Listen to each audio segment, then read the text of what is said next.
तर समजा त्यांना 8-8 तासाची ड्युटी असेल तर आज जेवढे डॉक्टर्स आहेत त्याच्या तिप्पट डॉक्टर्स या सार्वजनिक रुग्णालयातून नेमता येतील. ते जर नेमले तर त्यांच्या पगाराची व्यवस्था करायला लागेल, चांगल्या राहण्याची व्यवस्था करायला लागेल, लागणार जेवणा खाण्याची व्यवस्था ही जर तुम्ही केली तर त्यासाठी तुम्हाला रेव्हेन्यू लागतो, म्हणजे तुम्हाला इन्कम मिळायला लागतं. हजारो पेशंट्स जेव्हा येतात तेव्हा त्या केस पेपरसाठी सुद्धा जर तुम्ही पैसे घेत नसाल तर त्याच्यातून तुम्ही काय करत असता की फुकटेपणा जो आहे, डिपेंडन्सी जे आहे, परावलंबित्व जे आहे, हीनपणा जो आहे, नीचपणा जो आहे, स्वतःकडे कमी न्यूनगंड जो आहे, लाचारी जी आहे, त्याला आपण प्रोत्साहन देत असतो. म्हणून आज आपल्याकडे अशी व्यवस्था हवी की त्या रुग्णालयामधून रुग्णांना जे उपचार दिले जातात ते फार तर कर्जाऊ स्वरूपात दिले जावेत किंवा प्रत्यक्ष त्यांनी तिथे त्यांच्या नातेवाईकांनी काम करून किंवा रक्त देऊन किंवा अन्य प्रकारे काही ना काही प्रमाणात तरी त्याचं कॉम्पेन्सेशन करणं आवश्यक आहे. हे जर करणार नसतील तर मग ते हे जे आपण आज जे करतोय ते फुकटेपणाला प्रोत्साहन देणारी गोष्ट आहे.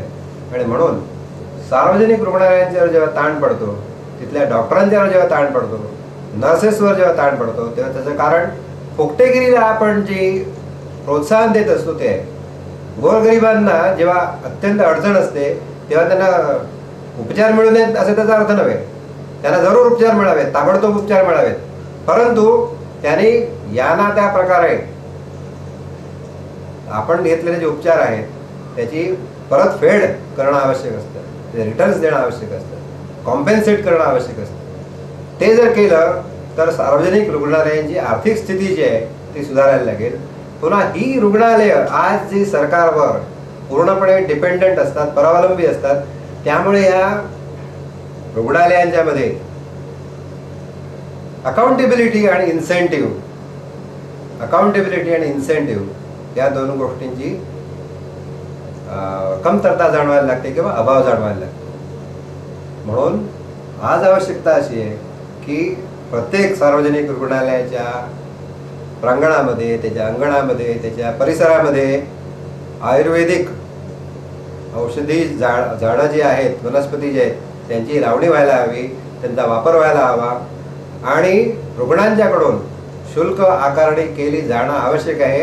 ती कर्जाच्या स्वरूपात असू शकते किंवा त्यांनी शारीरिक श्रम करून त्याची परतफेड करणं आवश्यक असतं, त्यांच्या नातेवाईकाने त्याची परतफेड करणं आवश्यक असतं. आणि हे जर आपण केलं तर एक आवश्यक रेव्हेन्यू म्हणजे ज्याला आपण महसूल तो गोळा होऊ शकतो. ते जे रुग्णालय आहे ते सरकारवर कमीत कमी अवलंबून राहायला लागतं आणि आवश्यक त्या गोष्टी जेव्हा त्याला ती आर्थिक ऑटोनॉमी स्वतःला मिळते तेव्हा त्याचे निर्णय ते रुग्णांच्या आवश्यकतेनुसार त्यांच्या हितासाठी ते घेऊ शकतात.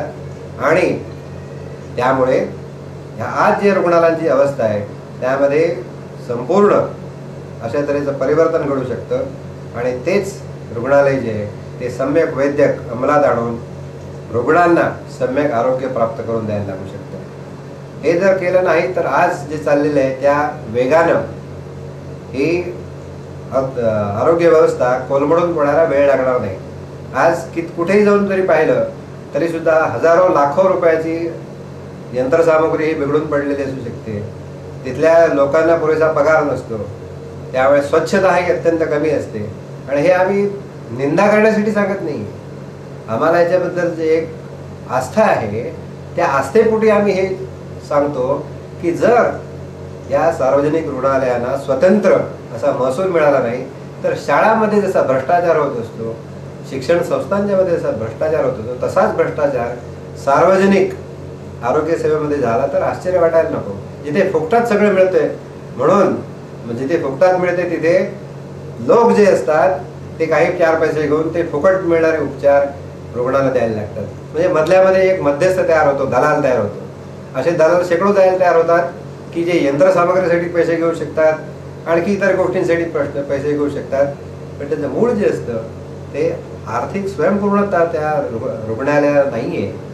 तिथल्या लोकांना पुरेसा पगार नाही आहे, तिथल्या लोकांना योग्य अशा तऱ्हेची ज्याला फॅसिलिटीज म्हणतात, व्यवस्था, कार्यव्यवस्था ती नाही आहे, सुखसोयी उपलब्ध नाही आहे.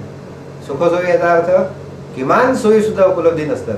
स्वच्छता मेंटेन करण्यासाठी आवश्यक ती मशिनरी यंत्रणा ही तिथे कमी पडायला लागते.